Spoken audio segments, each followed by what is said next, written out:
সবাই দেখছে যে রাজা উলঙ্গ, তবু সবাই হাততালি দিচ্ছে। সবাই চেঁচিয়ে বলছে, সাবাস সাবাস। কারো মনে সংস্কার, কারো ভয়, কেউ বা নিজের বুদ্ধি অন্য মানুষের কাছে বন্ধক দিয়েছে, কেউ বা পরান্নভোজী, কেউ কৃপা প্রার্থী, উমেদার, প্রবঞ্চক। কেউ ভাবছে রাজবস্ত্র সত্যিই অতীব সূক্ষ্ম, চোখে পড়ছে না যদিও, তবু আছে, অন্তত থাকাটা কিছু অসম্ভব নয়।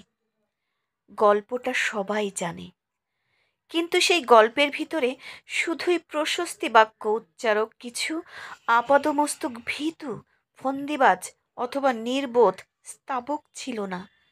একটি শিশুও ছিল, সত্যবাদী, সরল, সাহসী একটি শিশু। নেমেছে গল্পের রাজা বাস্তবের প্রকাশ্য রাস্তায়। আবার হাততালি উঠছে মুহুর্মুহু, জমে উঠছে স্তাবক বৃন্দের ভিড়। কিন্তু সেই শিশুটিকে আমি ভিড়ের ভিতরে আজ কোথাও দেখছি না। শিশুটি কোথায় গেল? কেউ কি কোথাও তাকে কোনো পাহাড়ের গোপন গুহায় লুকিয়ে রেখেছে? নাকি সে পাথর, ঘাস, মাটি নিয়ে খেলতে খেলতে ঘুমিয়ে পড়েছে কোনো দূর নির্জন নদীর ধারে, কিংবা কোনো প্রান্তরের গাছের ছায়ায়? যাও, তাকে যেমন করেই হোক খুঁজে আনো।